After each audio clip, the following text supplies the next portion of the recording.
Adelante, adelante. Ya, yo voy a explicar la diferencia entre NAT y PAT. NAT, Network Address Installation, convierte las direcciones locales internas en direcciones globales internas de manera similar. NAT conserva las direcciones públicas registradas y ralentiza el agotamiento del espacio de direcciones IP. Aumenta la flexibilidad de establecimiento de la conexión. PAT sería el Port Address Installation, que traduce las direcciones IP privadas no registradas en direcciones IP públicas registradas. Conserva las direcciones IP asignando una única IP pública a un grupo de hosts con la ayuda de diferentes números de puertos. Existe una ligera diferencia entre NAT y PAT, ya que NAT no usa puertos, mientras que PAT usa puertos de origen en el proceso de traducción. Aquí podemos ver las configuraciones que hicieron mis compañeros, que era la diferencia de la configuración de la NAT estática y la NAT dinámica, ya que los comandos que se utilizaban en la NAT dinámica, tanto en la NAT estática, eran similares. Pero aquí podemos observar que existen dos comandos que son distintos, que diferencian de la NAT dinámica de la NAT estática. Como podemos ver, la primera comando, el IP NAT pool NAT bin, define el conjunto de direcciones globales que se debe usar para traducción. Y el otro comando IP NAT inside surlist 2 pool NAT bin especifica la lista de acceso en conjunto que se definieron en los pasos anteriores para el establecimiento de la traducción de origen. Ahora vamos a explicar lo que sería la configuración de PAT para un conjunto de direcciones IP públicas. Se utilizan los comandos si se emitió más de una dirección IP de 4 pública para un sitio. Esta dirección puede ser parte de un conjunto utilizado por PAT. Esto es similar a NAT dinámica, con la excepción de que no existen suficientes direcciones públicas para realizar una asignación de 1 a 1 entre direcciones internas y externas. Una gran cantidad de dispositivos comparten un pequeño conjunto de direcciones. Como podemos ver aquí, los comandos son similares a que serían los comandos de la NAT dinámica. Solo que aquí podemos ver cómo hay una diferencia, que en este comando utiliza lo que sería el overload, que sería un comando que llamaría PAT. Explicamos la diferencia de NAT y PAT porque al momento de realizar el trabajo pudimos ver que los comandos utilizados de NAT dinámico y la configuración de PAT para un conjunto de direcciones IP públicas eran similares, excepto, como les expliqué, que en la configuración PAT se utiliza la palabra clave, que es el overload. Esta es la que habilita al PAT, que sería un NAT con sobrecarga por... Eso sería todo, ingeniero. Muchas gracias.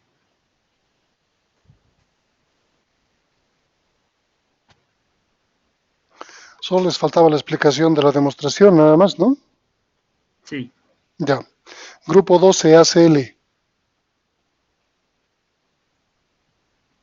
Wilder Colque, Liz Fernández, Emanuel Hurtado, Oscar Vázquez, ¿están?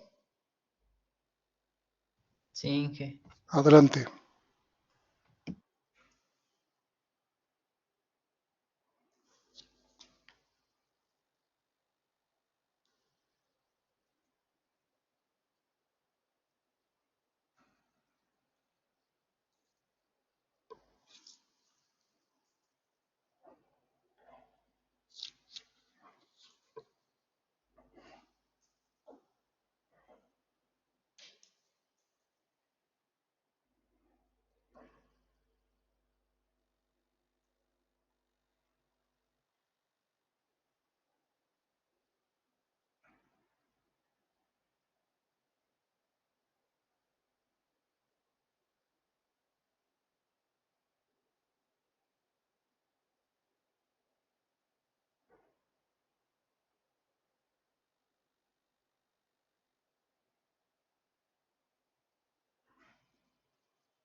Habilite el micrófono porque no se escucha nada y apresúrense, están perdiendo tiempo.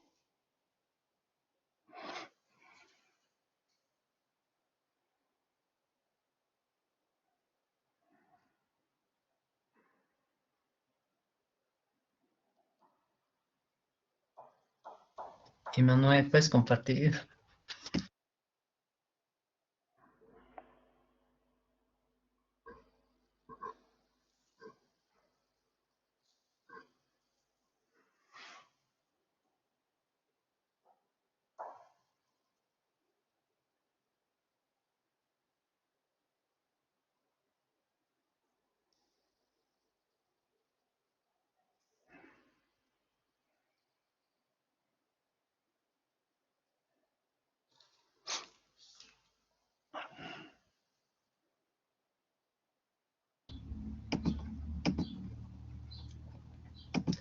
Bueno, en este grupo nos ha tocado listas de acceso, listas de control de acceso, y somos el grupo 12.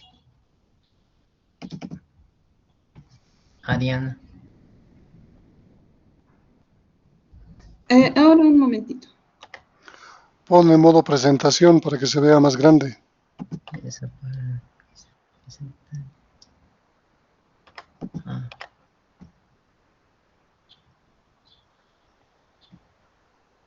Ya, gracias. Disculpen, ¿estoy compartiendo No, la no, pantalla? yo estoy compartiendo. Exponer. Eh,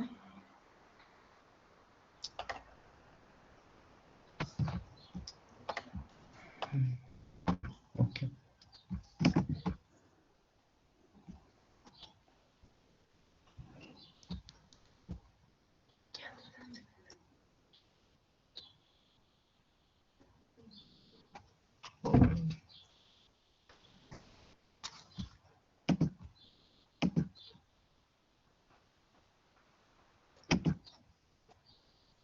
yo voy a compartir la pantalla. Ya. Un ratito, por favor.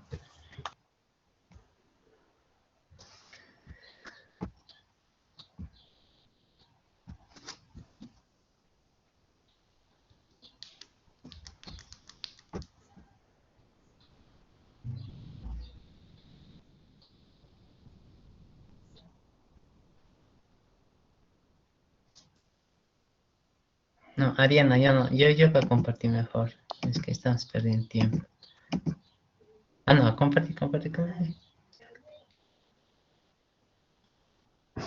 Ay, dale.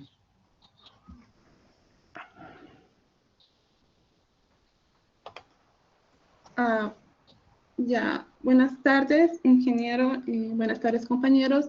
A nuestro grupo nos ha tocado exponer qué son las ACL. Vamos a empezar con qué son las ACL. Son listas de instrucciones que se aplican a una interfaz del router. Indican qué tipos de paquetes se deben aceptar y qué tipos de paquetes se deben denegar. No hay ninguna pantalla por si acaso, Ariana. ¿No estoy mostrando? No. Ahora algo haré pasar. Yo lo voy a presentar de mí. Bien. Yo lo presento. Está. ¿Se ve, Inge? Adelante, de una vez, están perdiendo mucho tiempo. Ya. Ariana. Ya voy a empezar. ¿Qué son las ACLs? Las ACLs son listas de instrucciones que se aplican a una interfaz del router. Indican qué tipos de paquetes se deben aceptar y qué tipos de paquetes se deben denegar. Permiten administrar el tráfico y examinar paquetes específicos. Se pueden crear para todos los protocolos enrutados de red IP y IPX. Se pueden configurar en el router para controlar el acceso a una red o subred. Entre las condiciones de las ACL se pueden incluir la dirección de origen o destino del tráfico, el protocolo de capa superior. Es necesario definir una ACL para cada protocolo habilitado en una interfaz. Siguiente.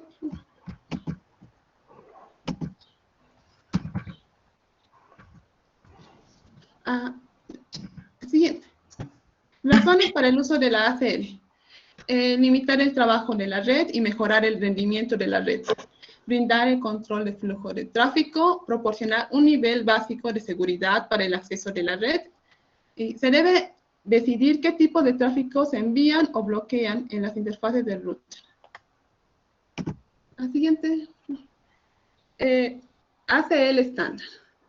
Se debe usar la ACL estándar cuando se debe bloquear todo el tráfico de una red, permitir todo el tráfico desde una red específica o denegar conjuntos de protocolos.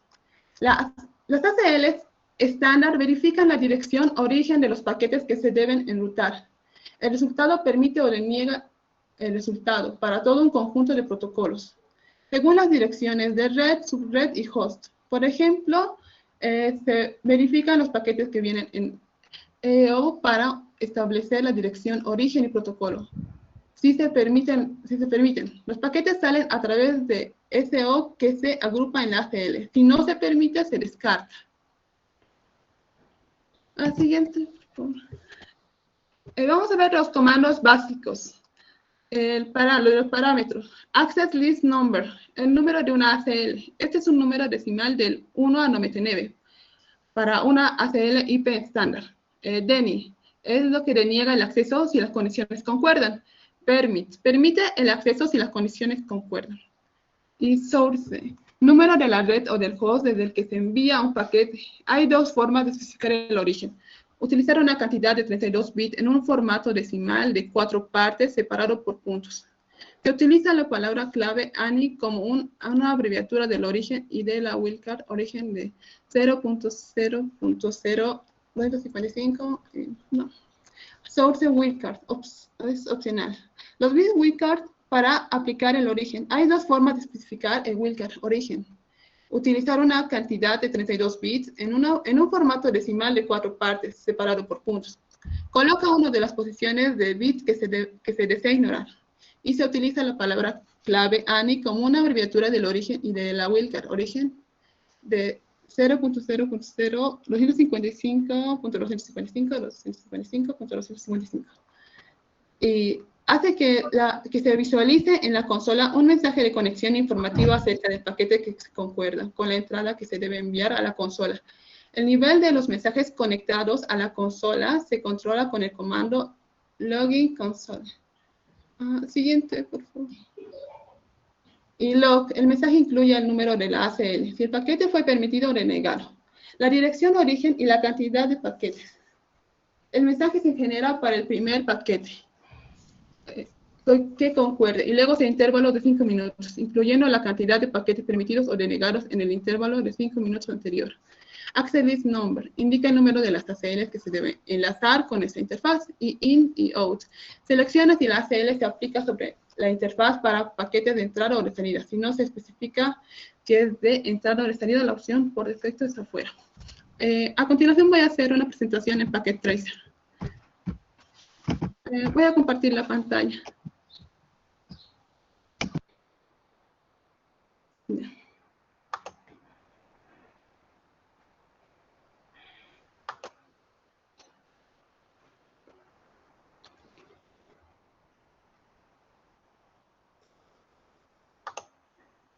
Disculpa, ¿se puede ver la pantalla?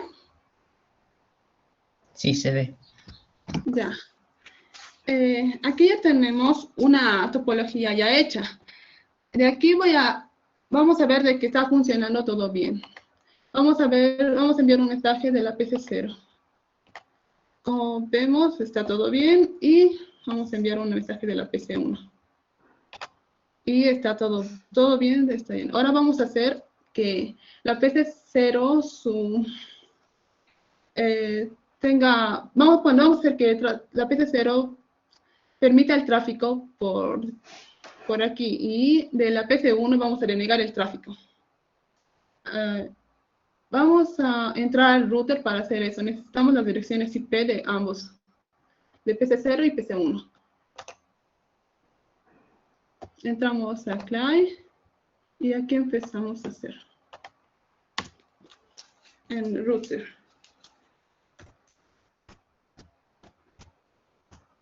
Entramos y aquí entramos a la configuración terminal para pasar al modo de la configuración.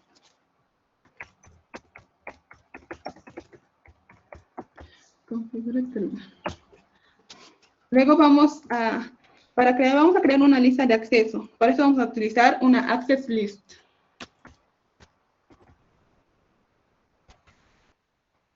Vamos a crear un access list y vamos a poner seguido de un número. De los números puede ser del 1 al 99 si es de lista estándar y del 100 hasta 199 si es extendida. Aquí, continuación, lista, ponemos el número y ponemos permit para permitir el tráfico. Y ponemos la dirección IP, que aquí queremos sería 10.1.1 y .2. Y hacemos lo mismo con el otro.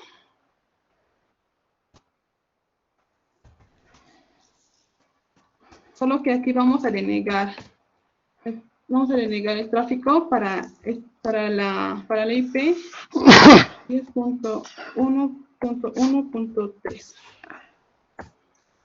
Luego vamos a entrar, asignamos la lista en una interfaz.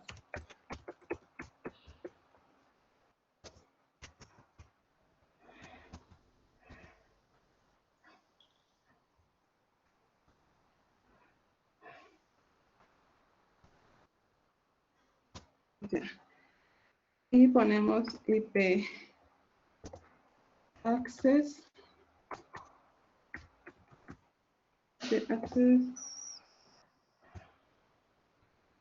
go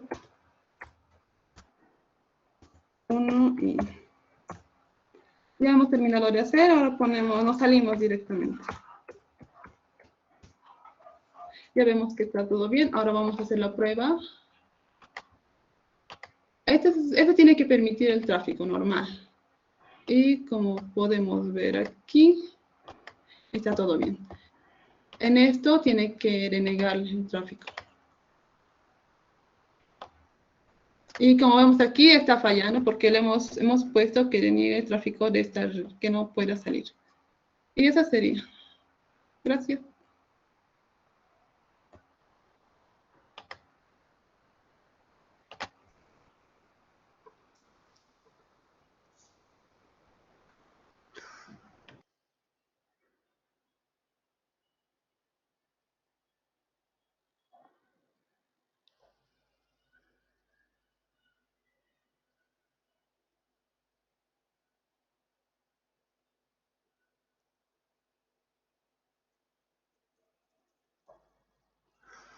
Micrófono.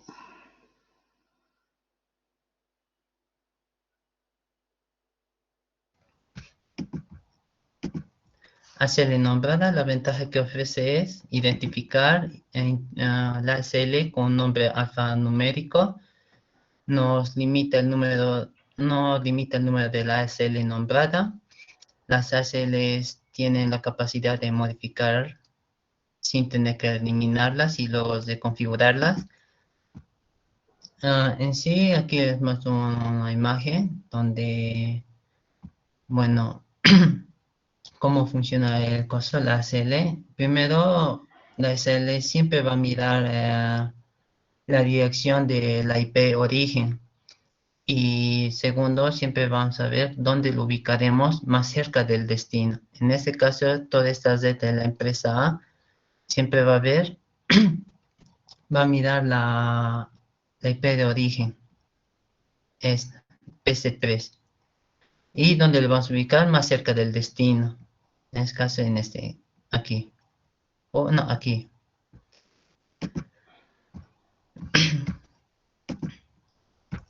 Ya. Y aquí de las nombres, aquí vamos a mostrar que todo está configurado, que todo tiene comunicación.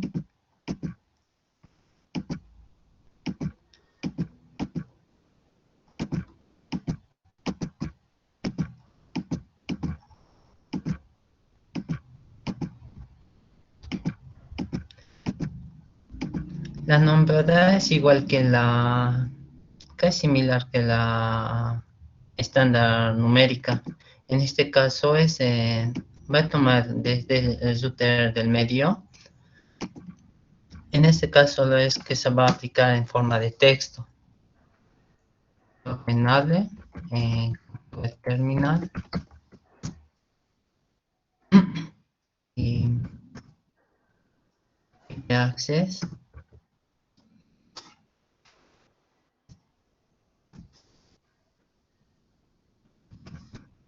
estándar y se va a llamar redes, nuestra access list.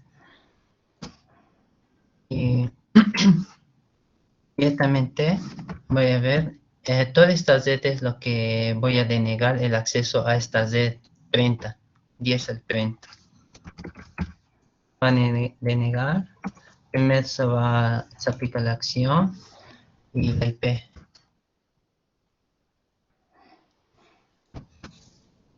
Y un wildcard, base 24.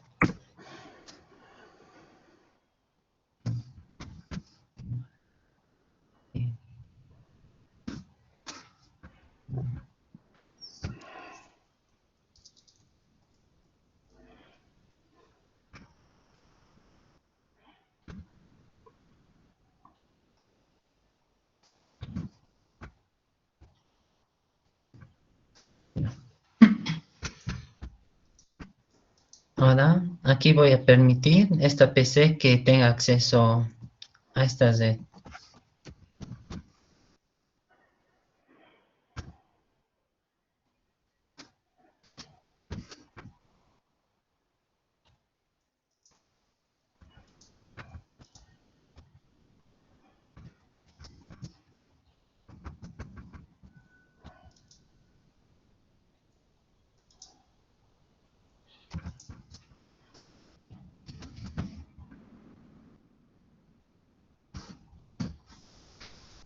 Y el servidor web lo voy a, aunque una PC quisiera, pero le voy a denegar esta.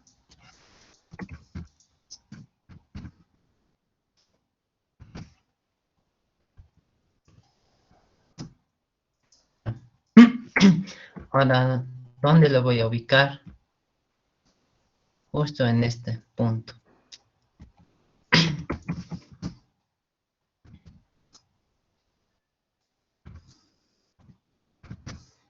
Es interface fast Ethernet del 01.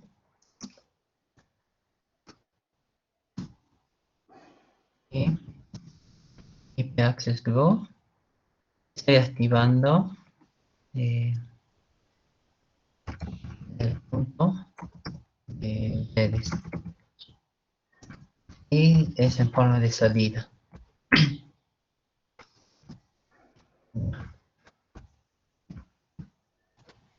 Ahora ya está. Ahora voy a mandar mensaje, voy a hacer pin de esta PC o cualquier PC a esta red.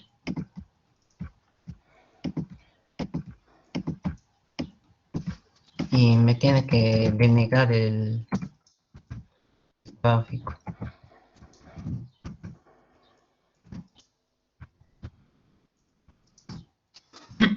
No hay comunicación. De esta PC a este PC es lo que voy a mandar mensaje. Pin. Y me tiene que haber comunicación.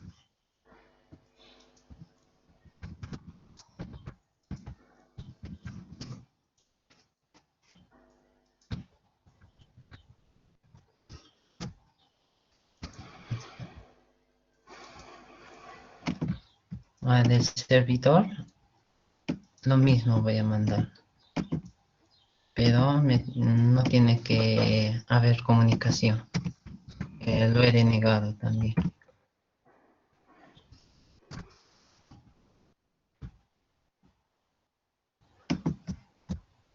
Y último, voy a mostrar lo que se ha mostrado, o sea, lo que se ha realizado los pines con show, access list, que es redes.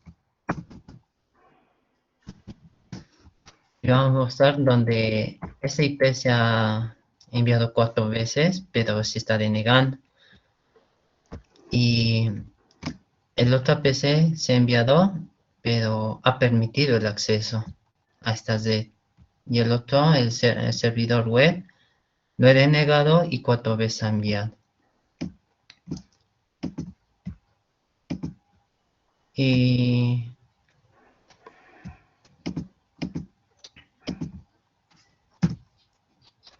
hay una configuración de ACD estándar, o sea que quieres estar con puerto BTY Por lo general, se considera que está filtrando un tráfico de Telnet o SSH en una función de IP extendida. Esto no se aplica en la interfaz física. Es un puerto virtual que se está creando en base a Telnet o SSH, donde en una IP extendida. Y lo mismo voy a aplicar. En este punto lo voy a hacer.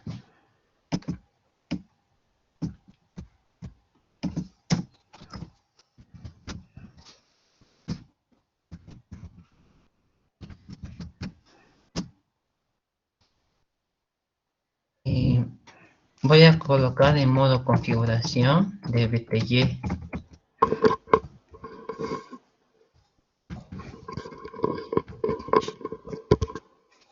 Ahí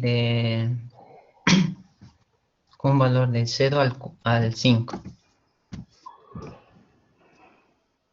Y un password que va a ser ZS en minúscula.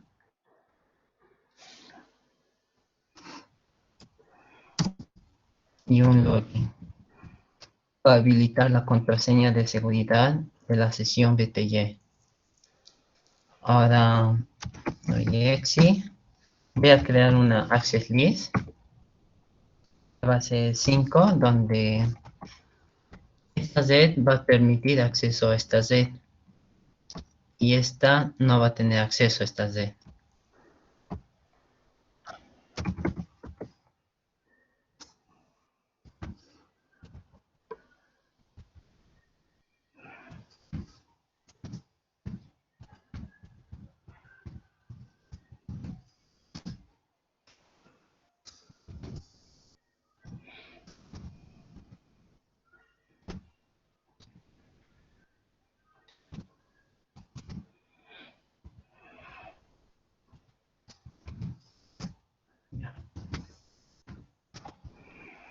Esta Z no va a tener acceso.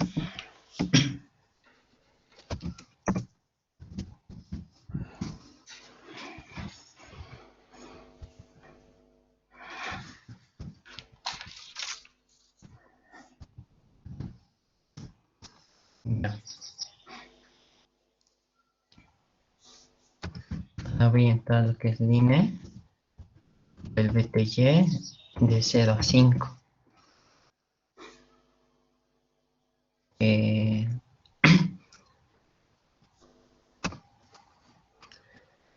Donde voy a colocar, digamos, el acceso, el tráfico que va a entrar hacia el telnet.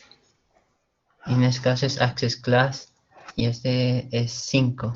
Lo voy a poner y la entrada es entrante de este punto, entrante.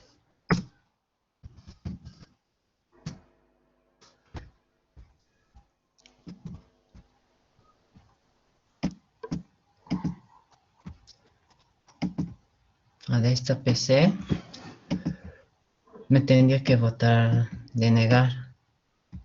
Es un puerto virtual en base a Telnet. Esta PC.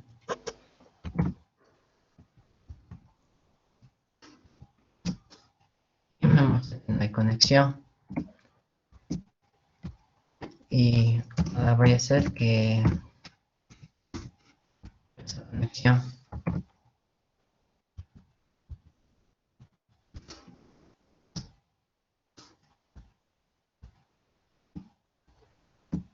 No, este no, me equivoco.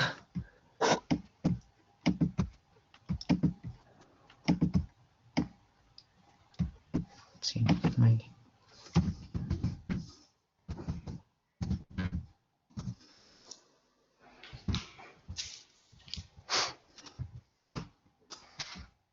No. La prueba Inge y no, en esa parte tenía que haberme mostrado lo que es el login y la contraseña donde iba a entrar directamente a la PC. Eso no se puede solucionar, ingeniero. El único que podía mostrar es toda la configuración que se ha realizado, o sea, creadas de las dos access lists. Para que eso funcione tiene que estar habilitado el servicio Telnet Ay, en el servidor. ay, ya, eso sería mi parte. Mi compañero va a exponer el siguiente. Apresúrense, están con tiempo ya sobrepasado. Ya, Emanuel. Sí, buenas tardes, mi nombre es Emanuel Hurtado y voy a hablarles sobre ACL extendida. Bueno, veamos un poco de qué va esto. Las ACL extendidas, al igual que las estándar, también llevan lo que son las numeradas y las nombradas. Siguiente, por favor.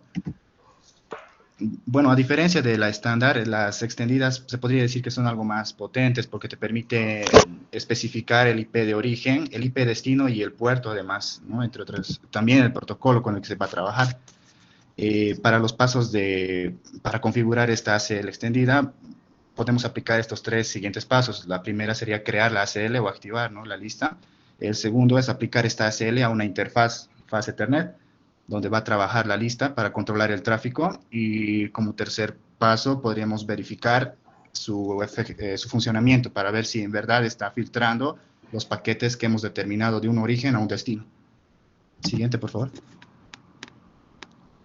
Bien, también cabe mencionar que los rangos de numeración, cuando se trata de una ACL extendida, van del 100 hasta el 199 para identificar, ¿no?, el número de la lista. A partir de la iOS versión 12.1 también se ha ampliado este rango desde la 2000 a la 2699. Siguiente, por favor. Bien, ahora voy a proceder a presentar mi pantalla para realizar algunos ejemplos.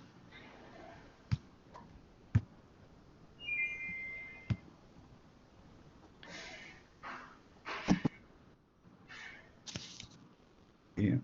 ¿Me confirman si se ve mi pantalla, por favor? Sí, se ve. Bien, como ya mis compañeros anteriormente habían mostrado esta topología, efectivamente todas las máquinas tienen conexión, ¿no? Yo había probado también, bueno, no voy a ya a probarlo para no perder más tiempo. Sin embargo, también quisiera mencionar que hay una regla principal, ¿no?, al momento de implementar estas ACLs extendidas, y es que hay que tratar de estar lo más cerca posible del origen para implementar esta lista. Esto para evitar, digamos, que el tráfico, más bien un más eficiente movimiento del tráfico en la red, ¿no?, para no perjudicar de alguna manera el tráfico en la red. Ya, para empezar voy a hacer que esta red de acá, que tiene como dirección la 10.1.1.0, sea el origen, que voy a denegar la conexión con la red 50.1.0 de acá. Ya, como había mencionado, voy a ingresar a este router, el router 1, que es el más cercano al origen, para poder habilitar esta lista. Voy a entrar al modo de superusuario o admin. Voy a entrar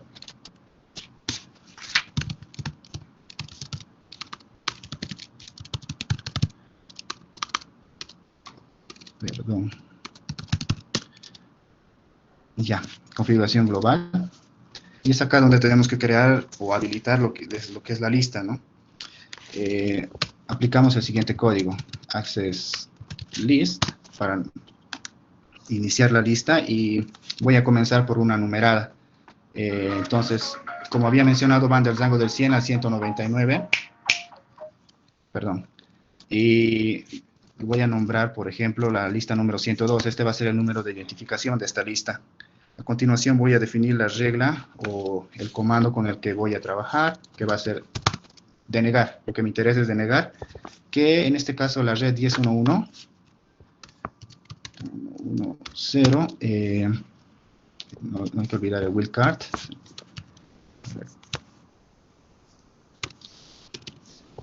Esta red origen no pueda conectarse con la red destino, que en este caso había mencionado, que sería la 50.1.1.0. Entonces, lo que sigue es mencionar o escribir la dirección de la red destino. 0 con su respectivo wildcard.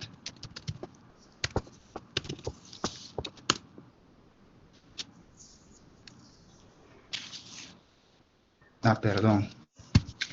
olvidé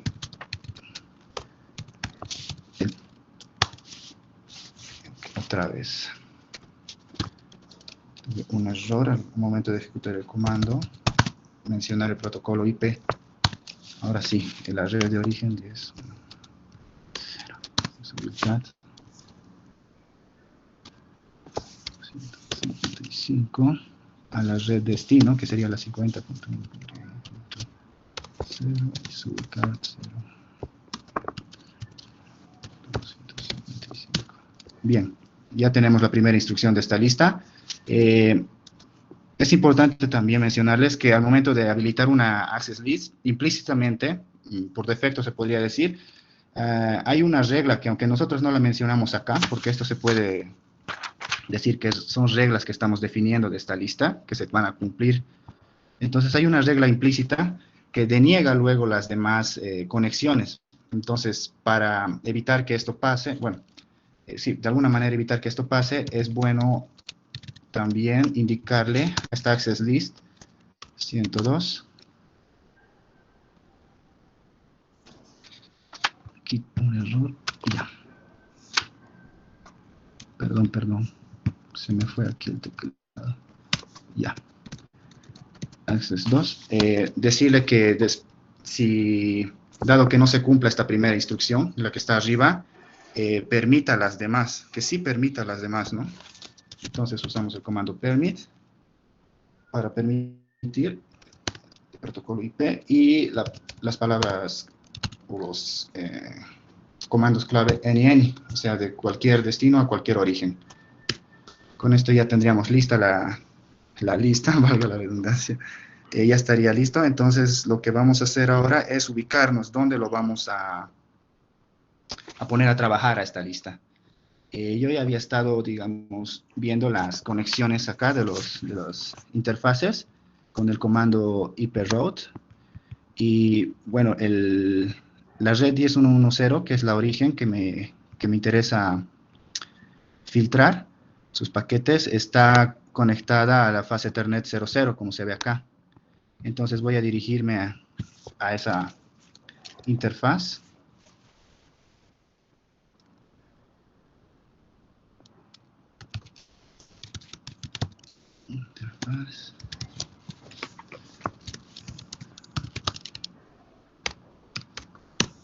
Ya, una vez dentro,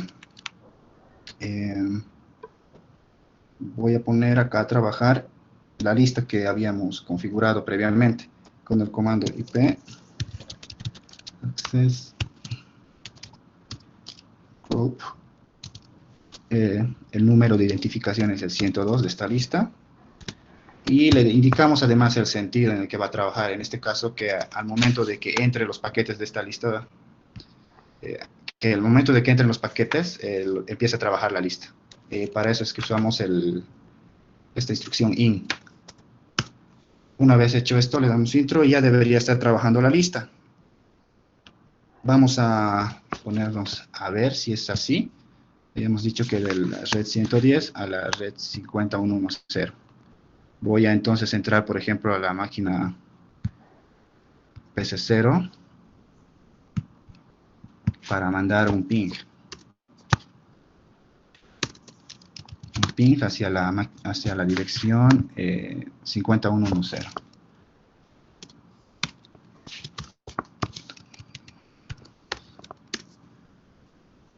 Y como ven, aquí nos menciona de que el host destino es inalcanzable. O sea que efectivamente no está permitiendo, digamos, de alguna manera la lista que se establezca esta conexión entre este origen de la 10.1.1.0 hacia el destino que es la 50.1.1.0. Sin embargo, si hago un ping hacia las demás redes, por ejemplo, a la 30.1.1.0, que es esta de acá,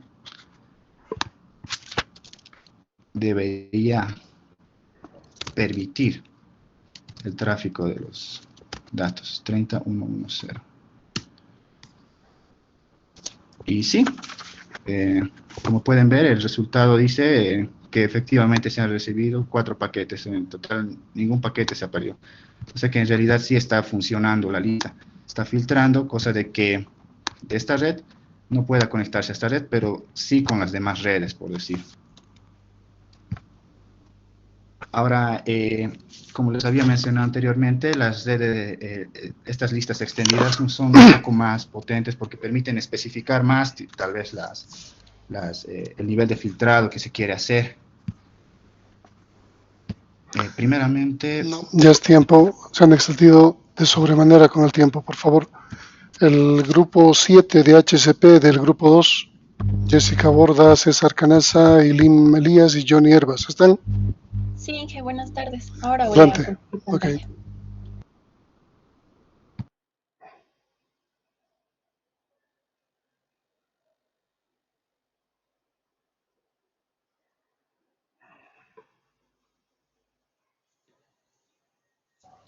Buenas tardes, Inge. Vamos a iniciar con la exposición de configuración de HCP en server y router. Siguiente, por favor, Jess.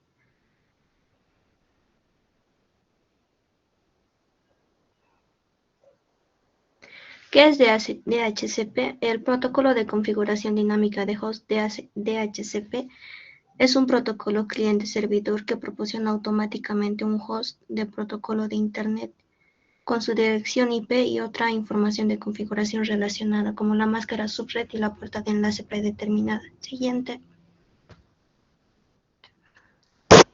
¿Para qué sirve DHCP? Este protocolo se ha convertido en un estándar básico de las redes IPv4, gracias a que sirve para simplificar la administración de la configuración IP de los dispositivos conectados a la red, centralizando y automatizando la configuración de la red cliente-servidor.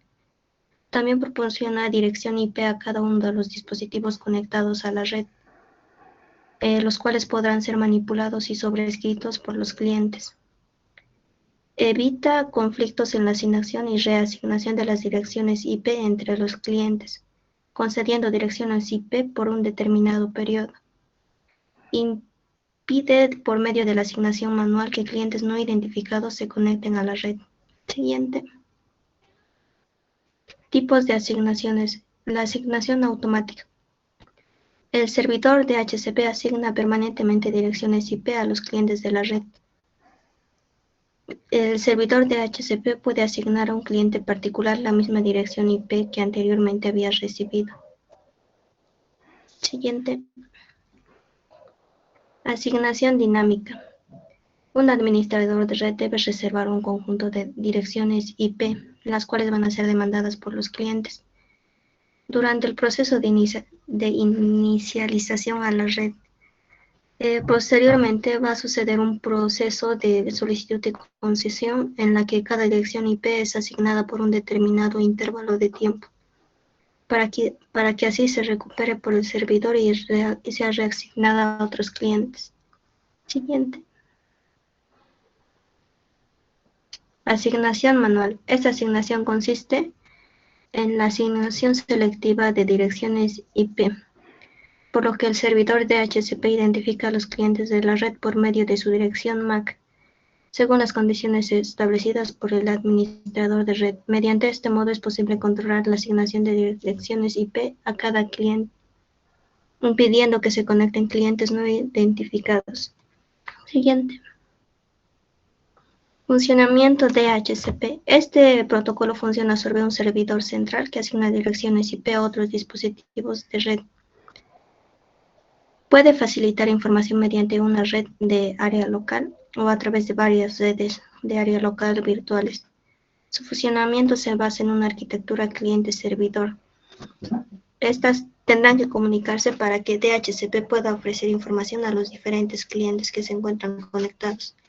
Este protocolo también permite a un nodo cliente obtener información de red como datos acerca de la máscara subred y la puerta de enlace predeterminada. Siguiente.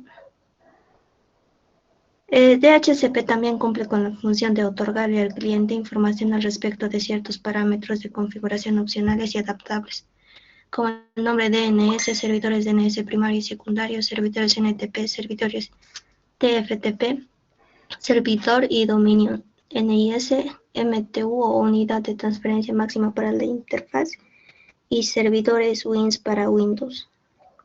Eso sería todo de mi parte, Inge.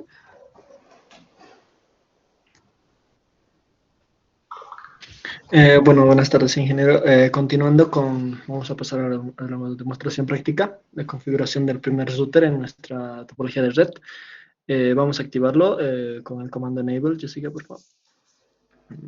Vale, y vamos a ingresar al conft con el comando a la configuración del terminal. Ahí vamos a configurar primeramente el interface Fast Ethernet del 0 a 0, que es el protocolo de red, ¿no? Del primer router. O que está enlazado hacia el primer router, ¿no? Después ponemos IP address 192.168.200.1 junto con la máscara de subnet 255.255.255.0. Le damos enter. Ahora reiniciamos el cosa con no shutdown. Shutdown. Sí. Esperamos a que cargue.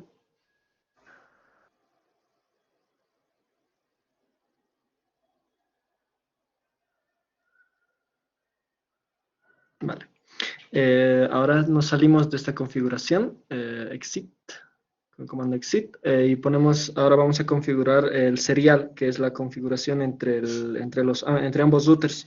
Con el comando interface serial. Y ponemos 2/0, que es el puerto de nuestro serial. Ahora asignamos una IP address 192.168. Aquí vamos a empezar a utilizar 150 para que se sepa que es otra Z.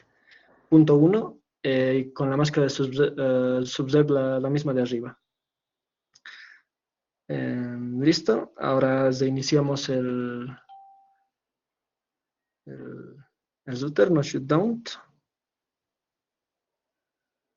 Y nos salimos de esta configuración. Con eso estaría configurado para que pueda comunicarse entre el primer router y los equipos que están en la topología de red, ¿no? Esa es la configuración en parte Inge del primer router.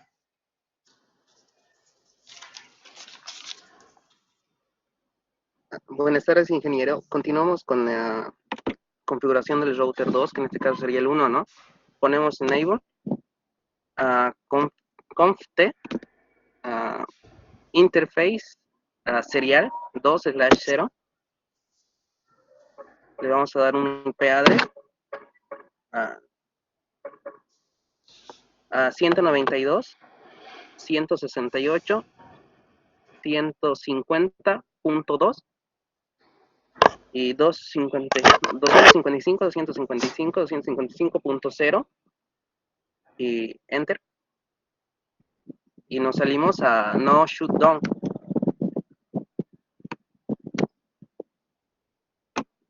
Esperamos un ratito. Nos salimos exit. Ahora ponemos interface Fast Ethernet 00/00. Un IP address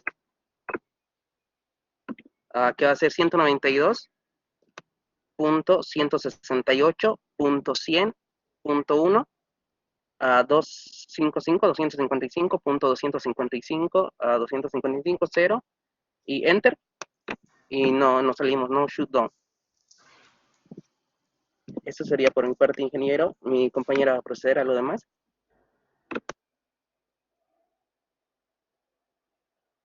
Bueno, ingeniero, continuando, vamos a configurar ahora las direcciones IP del servidor. Nos vamos a desktop, ipconfig, ¿vale? Ahí vamos a asignar la siguiente IP, 192.168.100 y punto 2, dado que ya el otro router ya está asignado con el 1, entonces para que parte de la misma red. La máscara de subnet es la misma y el gateway va a ser 192.168.100.1, que es la dirección la misma de nuestro router, ¿no? Esa es la parte de la configuración IP del servidor.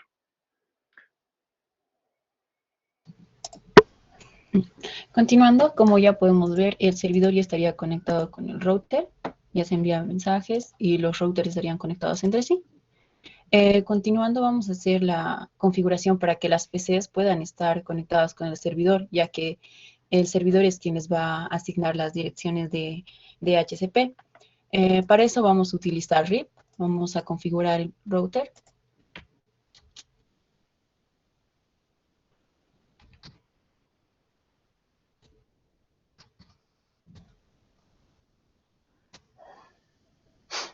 Vamos a especificar la versión. Vamos a decir que no auto. Vamos a especificar las redes. En este caso son la 192.168.200.0 y la 150.0. Después, sí, vamos a indicar la interfaz pasiva.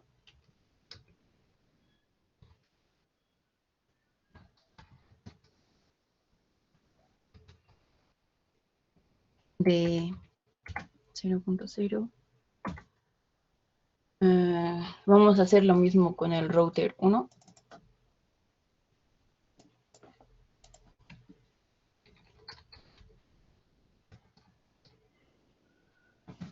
Indicamos la versión.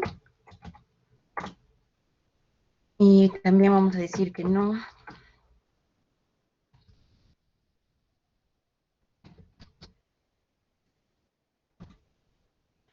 Indicamos las redes, que en este caso son la 192.68.150.0 y la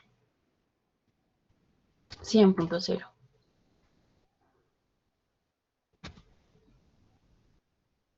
Salimos del router y vamos a mostrar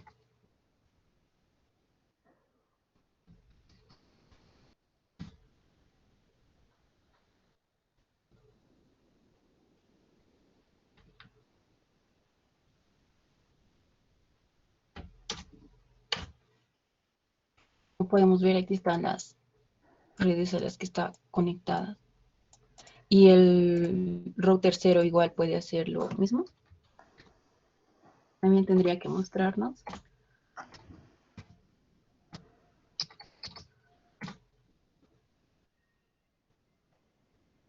Y sí, nos muestra.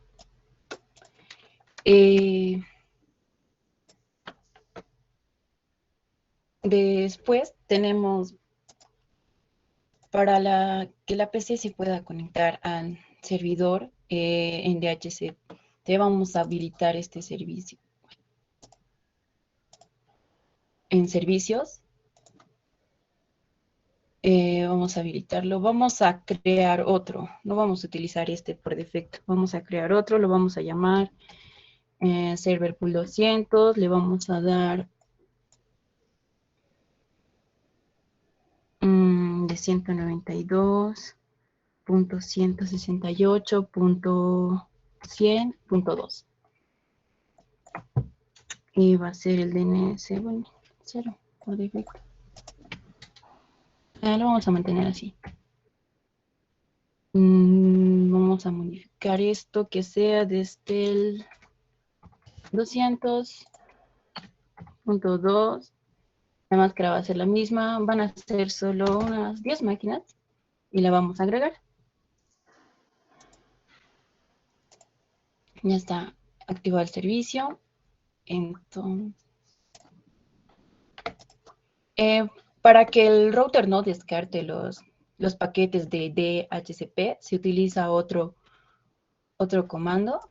En el router 0 vamos a utilizar el IP helper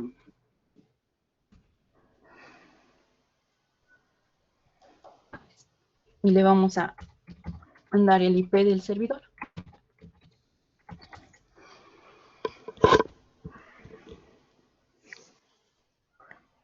Primero tenemos que entrar a configuración.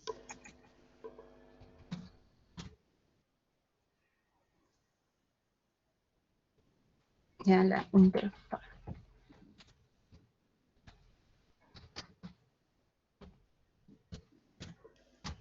Y ahora sí podemos poner ese comando de IPG.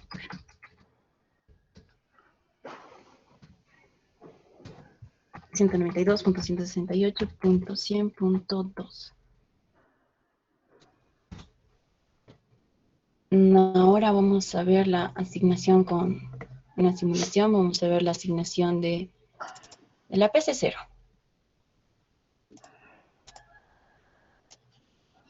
Ya. Vamos a pedir que nos asigne. Están enviando los mensajes.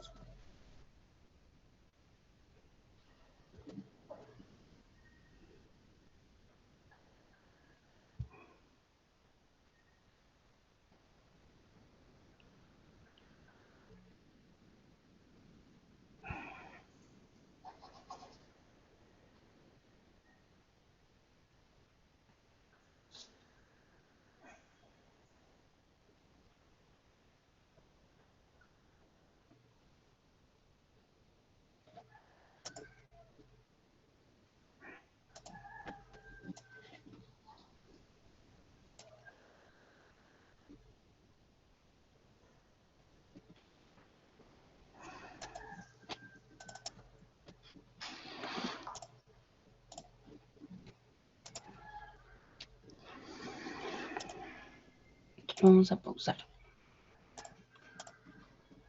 Aquí hubo un pequeño error de typeo. Esto es 200.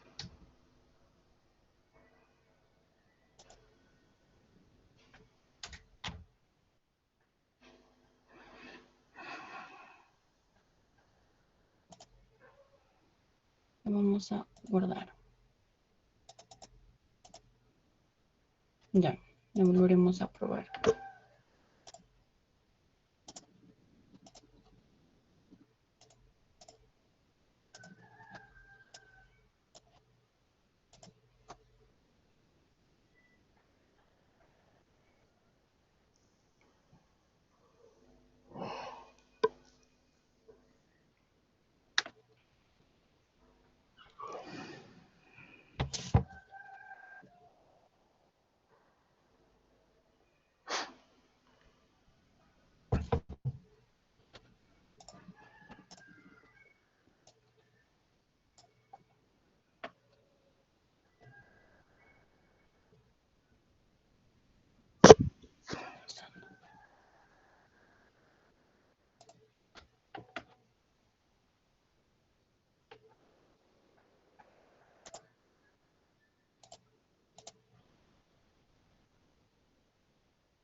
Se ha asignado el DHCP de 192.168.203 y en la PC1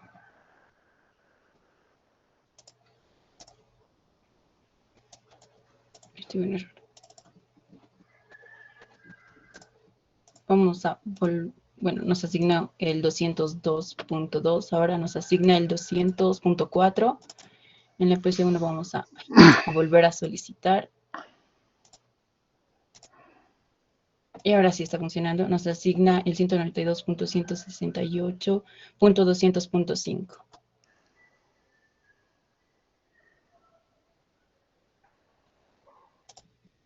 y todos están en el rango de los 204, y si volvemos a solicitar nos va a dar otro, en el mismo rango. Bueno, pero en el mismo rango del 200, y el APC2 también está en el mismo rango del 200.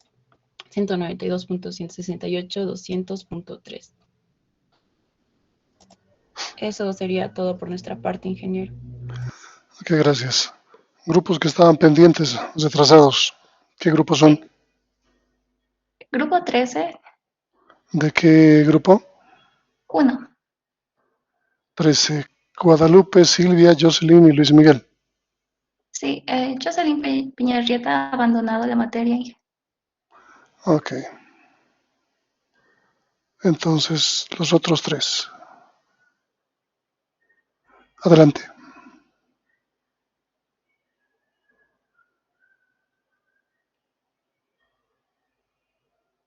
Buenas tardes, ingeniero y compañeros.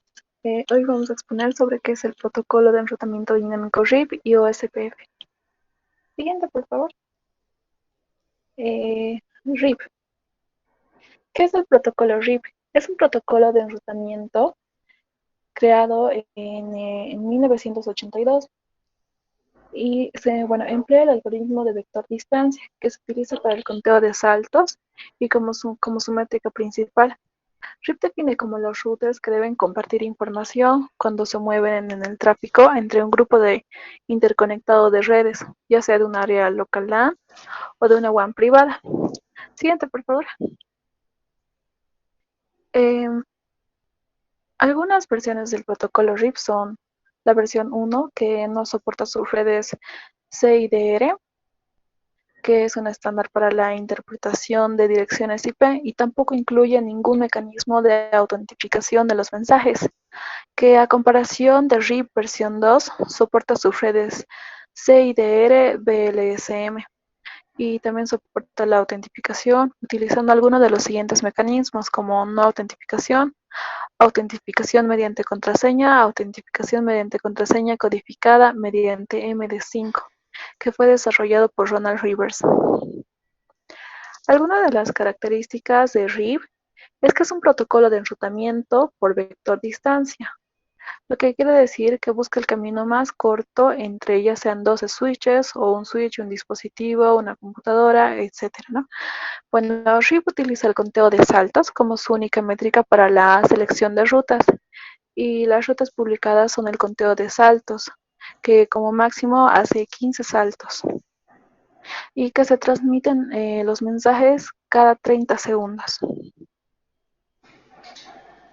Algunas de las ventajas de RIP son que es el más fácil de configurar, ¿no? Comparando con otros protocolos, y también que es un protocolo abierto, que admite varias versiones derivadas, aunque no necesariamente compatibles. También es soportado por la mayoría de los fabricantes. Y entre las desventajas se puede decir que su principal desventaja consiste en que para determinar una métrica únicamente toma el número de saltos, o sea, descartando otros criterios, digamos, como congestión, no sé, que hay algún problema entre un punto A y un punto B, etcétera, ¿no? También RIP está diseñado para resolver cualquier posible problema de encaminamiento. Y pues el RFC describe esto como una limitante técnica de RIP. Y también el IETF está evaluando candidatos para poder reemplazarlo, en que OSPF es el favorito, ¿no? De momento. Y bueno, eso sería todo para el protocolo RIP. Vamos a hacer la demostración de lo que es este protocolo. Aquí tenemos una topología que está funcionando, pero no envía mensajes de esta computadora hacia estas computadoras. Entonces, vamos a hacer la prueba. Por ejemplo, decir de la máquina 0 va a ir a la máquina 3 y no hay conexión.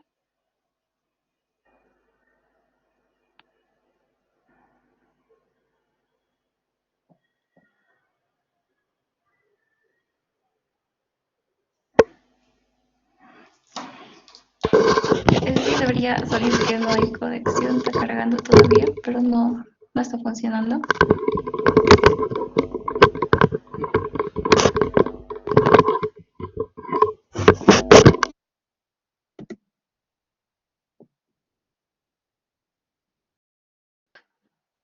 Bueno, mientras carga vamos a quitar estos levels para que se vea un poco más limpio.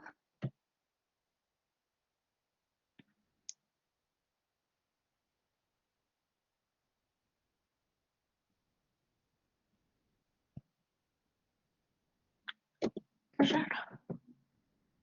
Entonces procedemos a hacer la eh, configuración de los routers, que serían estos 4. Primero colocamos Enable, luego entramos a la configuración de la terminal y vamos a colocar el protocolo y conectamos las redes que están precisamente, son estas 3, esta y esta última. Entonces vamos a colocar esto. Sería 10.10.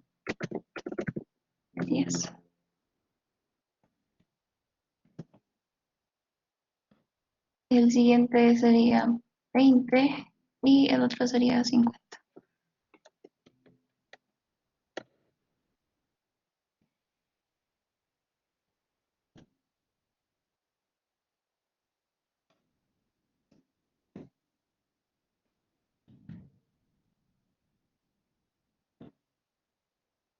Eso sería todo por este router.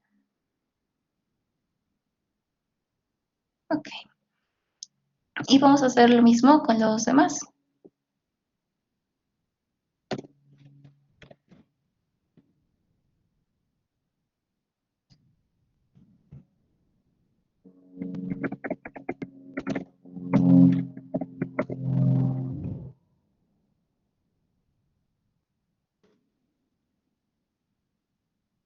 En este caso sería usar este IP 20 y el otro 30.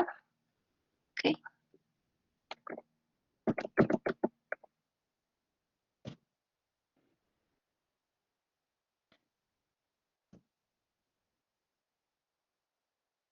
Y eso sería todo por este.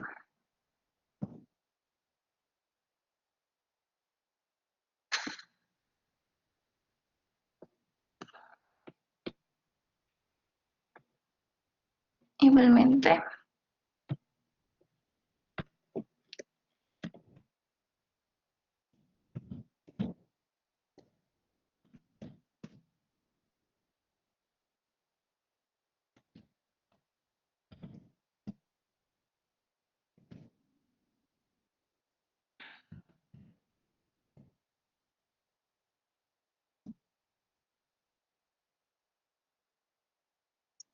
Sería la conexión entre esta red 30, 40 y 60.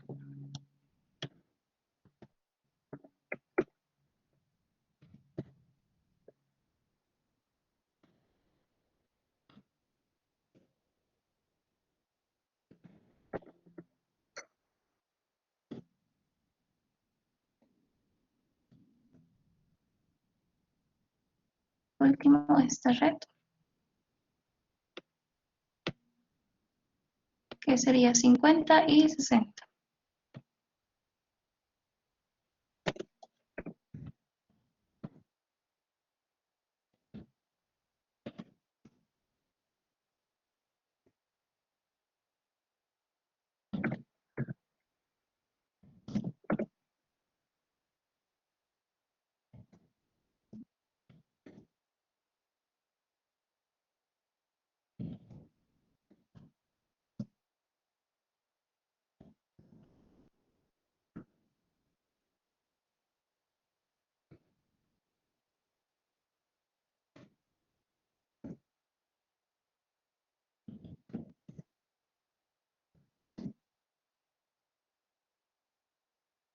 Eso sería toda la configuración de red. Debería estar funcionando. Vamos a intentar de la máquina 1 mandar un paquete, un mensaje a la máquina 2.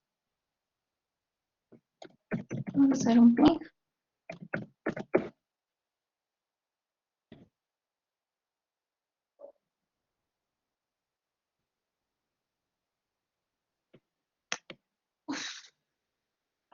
Bueno, una simulación directamente.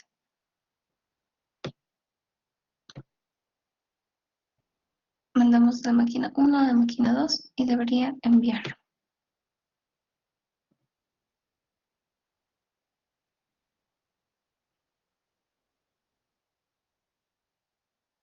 Y de la misma manera regresa.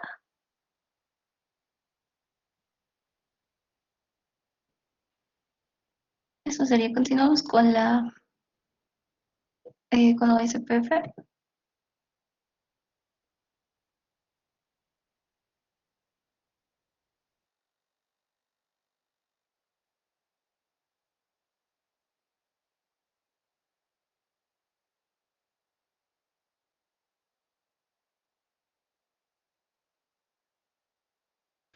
Buenas tardes, Inge. Yo voy a continuar con la parte de OSPF. Siguiente.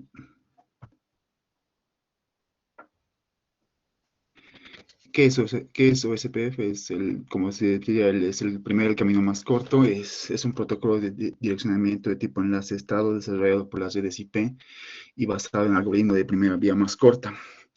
En una red OSPF, los direccionadores o sistemas de la misma área mantienen una base de datos de enlace-estado idéntica que describen la topología del área. Cada direccionador o sistema del área genera su propia base de datos de enlace-estado a partir de los anuncios de enlace-estado, o sea, las LSA, que recibe los demás direccionadores o sistemas de la misma área y de las LSA que el mismo genera. Fue desarrollado como reemplazo del protocolo RIP. Siguiente. Algunas de las características de OSPF son que es sin clase por su diseño, es un protocolo sin clase, de modo que admite máscaras de longitud variable. Es eficaz por los cambios de routing, dirigen actualizaciones de routing, no hay actualizaciones periódicas, usa el algoritmo SPF para elegir la mejor ruta. De convergencia rápida, ya que propaga rápidamente los cambios que se realizan con la red. Es escalable. Funciona bien en tamaño de redes pequeñas y grandes, se pueden agrupar los routers en área para admitir un sistema gráfico. Es seguro ya que admite la autenticación de sistemas cuando están habilitados con router o SPF. Solo aceptan actualizaciones de router cifradas de punto con las mismas contraseñas compartidas previamente. Siguiente.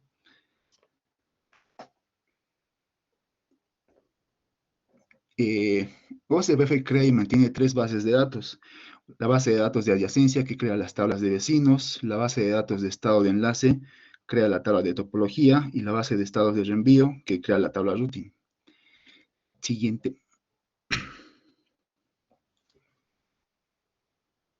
¿Cómo funciona SPF?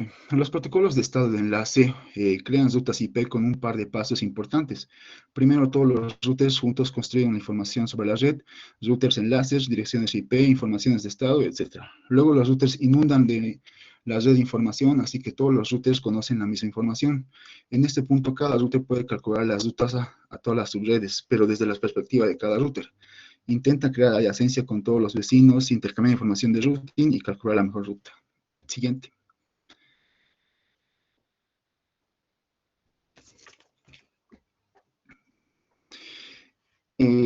Como pueden apreciar en la imagen, es lo que estaba diciendo hace rato, es crear una adyacencia con los vecinos, intercambiar información de routing y calcular las mejores rutas. Siguiente. Para intentar lograr la convergencia o SPF, atraviesa varios estados, el estado down, el estado init, el estado on two-way, el estado xstart, el estado exchange, el estado loading y el estado full. Siguiente.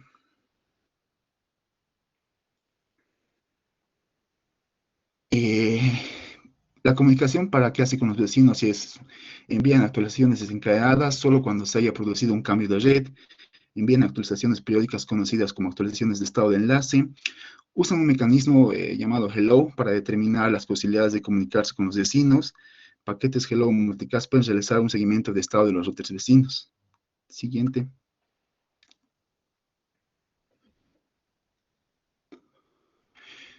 ¿Cómo se mantiene la información? Las LSA proporcionan actualizaciones sobre el estado de los enlaces. Los routers tienen las siguientes características. Usan la información Hello y las LSA que han recibido de otros routers para crear una base de datos de red. Usan el algoritmo SPF para calcular la ruta más corta hacia cada red mediante la construcción de un árbol SPF. Siguiente, por favor.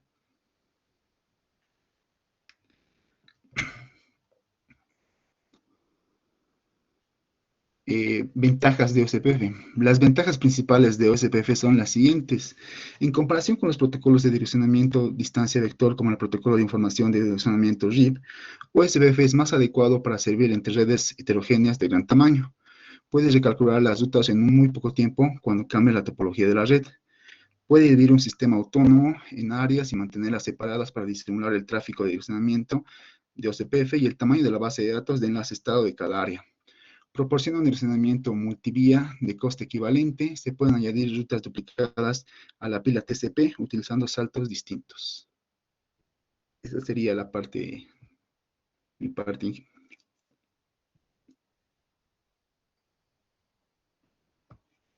Continuamos con la demostración. Vamos a usar la misma topología. De igual manera, esto está funcionando, pero no tiene comunicación entre máquinas y estas. Pero ahora vamos a usar el protocolo de USPF. Entonces, podríamos demostrar, pero no hay conexión y está fallando. Entonces, directamente vamos a configurar los routers. Ponemos enable, entramos a configuración preliminar y vamos a usar el protocolo de USPF router.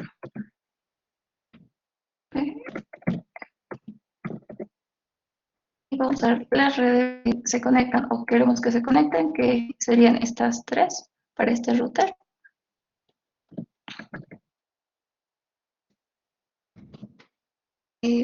Sería 10.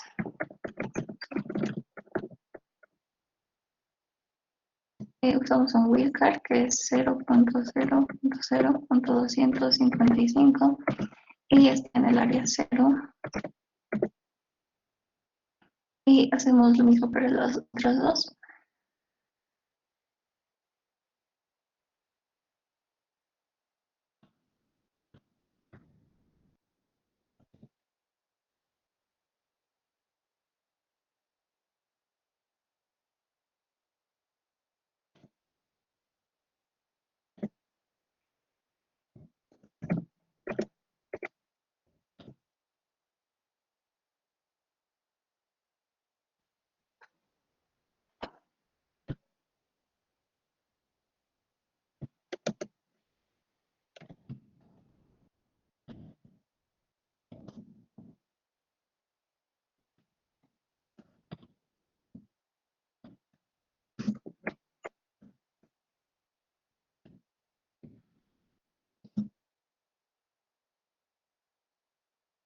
Para este router conectamos este IP 20 y el otro 30.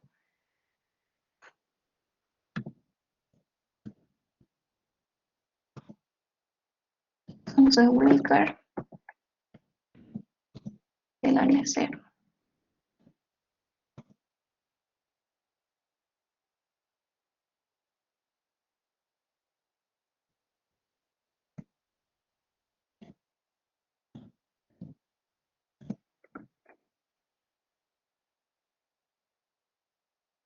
Y para este router hacemos lo mismo.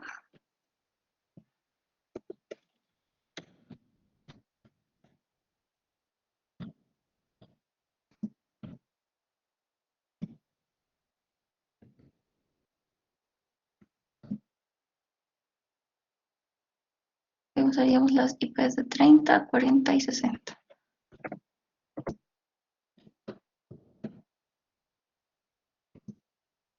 Y wildcard.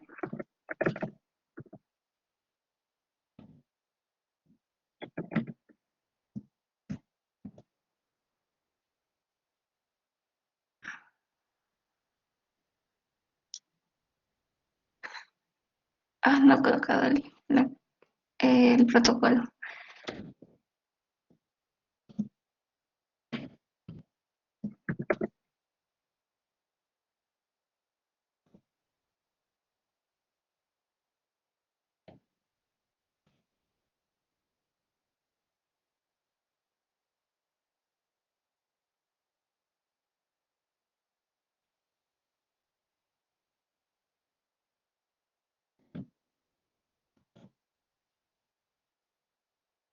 el último.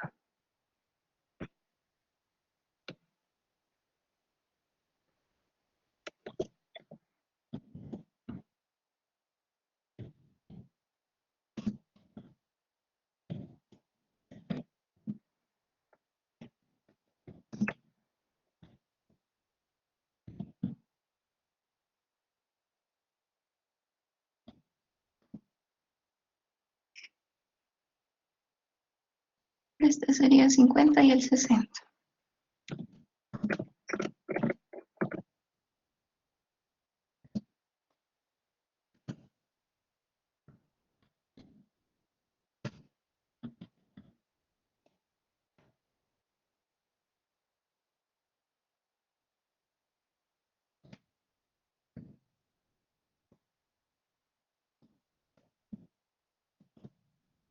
Y eso sería todo y debería estar funcionando.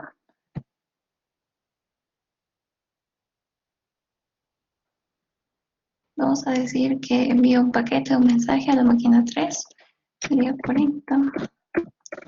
Un ping. 40. 3.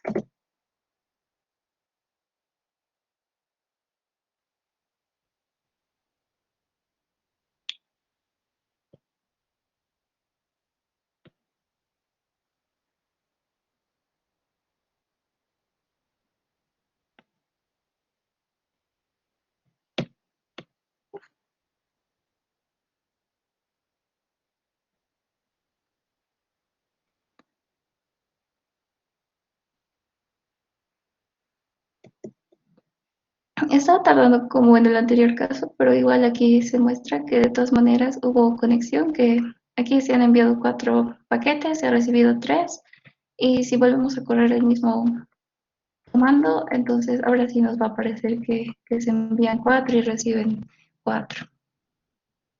Entonces esto va a tardar y directamente en la simulación nomás.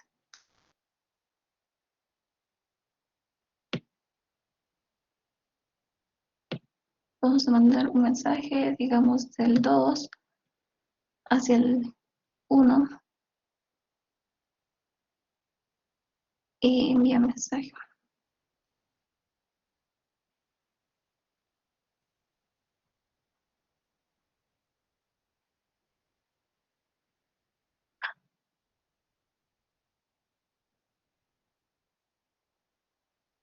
Aparecen algunos errores, pero en sí se devuelve el mensaje. Eso sería todo por nuestro grupo ingeniero.